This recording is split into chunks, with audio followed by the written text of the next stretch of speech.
கார்ல போறோம் பிரச்சாரத்துக்கு, வண்டியில போறோம் பிரச்சாரத்துக்கு, சைக்கிள்ல போறோம் பிரச்சாரத்துக்கு, டூ வீலர்ல போறோம் பிரச்சாரத்துக்கு, வீடு வீடா போறோம், விதவிதமா பிரச்சாரம் பண்றோம். இன்னும் சிலர் ஆஸ்பத்திரியில இருந்தெல்லாம் டிராமா போட்டுக்கிட்டு இருக்காங்க, நாடகம் போட்டுக் கொண்டிருக்கிறார்கள். இன்றைக்கு போட்டோ ஷூட் நடத்தி பிரச்சாரம். இன்னமும் எங்கே பார்த்தாலும் 525 பொய் சொல்லி உங்களோடு ஸ்டாலின் என்று விடுவிடா போய் உட்கார்ந்து ஸ்டாலின் தான் வராரே, விடியல் தர போறாரே, இதுதான் மக்களோட முடிவு பாடி மக்களை ஏமாற்றி மக்கள் எல்லாரும் இன்னைக்கு ஸ்டாலின் எங்க போனாரே, உப்பு போட்டு தின்றாரா, இதுதான் மக்களோட கேள்வியின் மக்களை இந்த அளவுக்கு அவதிக்குள்ளாக்கி எல்லாம் பிரச்சாரம் பண்ணி கொண்டிருக்கிறார்கள்.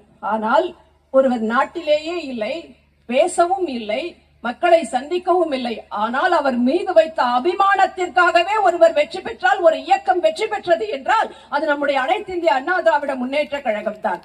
ஊரெல்லாம் போய் என்ன சொன்னாரு, மக்களை நமக்கு நாமே அப்படின்னு ஒரு பயணம் போனார் 2016க்கு முன்னாடி. எப்பவுமே அவங்க குடும்பம் ஒரு விஷயம் பண்றாங்கன்னா அது அவங்க குடும்பத்துக்கு மட்டும்தான் உருப்படிய தேவையாக இருக்கும். நமக்கு நாமே மக்களுக்கு நாமமே, நமக்கு நாமே மக்களுக்கு நாமமே. இங்க இப்ப பேரா வைக்கிறார், உங்களோட ஸ்டாலின்.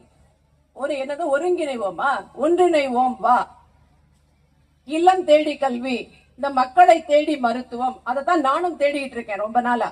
ஆனா இப்படி விதவிதமா பேர் வச்சியே சோறு வச்சியா அப்படிங்கிற மாதிரி பெயர்களை மட்டும் வைத்துவிட்டு 525 பொய் வாக்குறுதிகளை கொடுத்து விட்டு, குறிப்பா அதுல ஒரு 5 விஷயங்கள் சொன்னார். எல்லா ஊர்லயும் போய் உட்கார்ந்து உன் வீட்டுல நான் உங்கள் தொகுதியில் ஸ்டாலின் சொல்லிட்டு, உன் வீட்டுல செருப்பு காணும்னா என்கிட்ட இந்த மனுல கொண்டு வந்து பெட்டியில கொண்டு வந்து போடு, உன் வீட்டுல நாய் காணமா இந்த பெட்டியில கொண்டு வந்து போடு, உன் வீட்டுல துணி காணமா இந்த பெட்டியில கொண்டு வந்து போடு, உன் வீட்டுல உன் புருஷன் காணுமா இந்த பெட்டியில கொண்டு வந்து போடுன்னார்.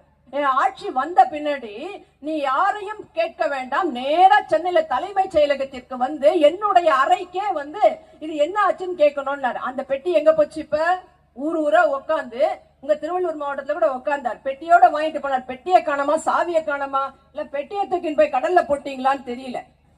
இப்படி எல்லா ஊர்லயும் பொய் பேசி விட்டு சென்றவர் 5 விஷயங்களை சொன்னார். குறிப்பா 525 பொய் வாக்குறுதிகளை கொடுத்து விட்டு 420 திருடர்களை என்ன சொல்லுவோம், 420 520 திமுக, 420 520 திமுக 520 வாக்குறுதிகளை கொடுத்துட்டு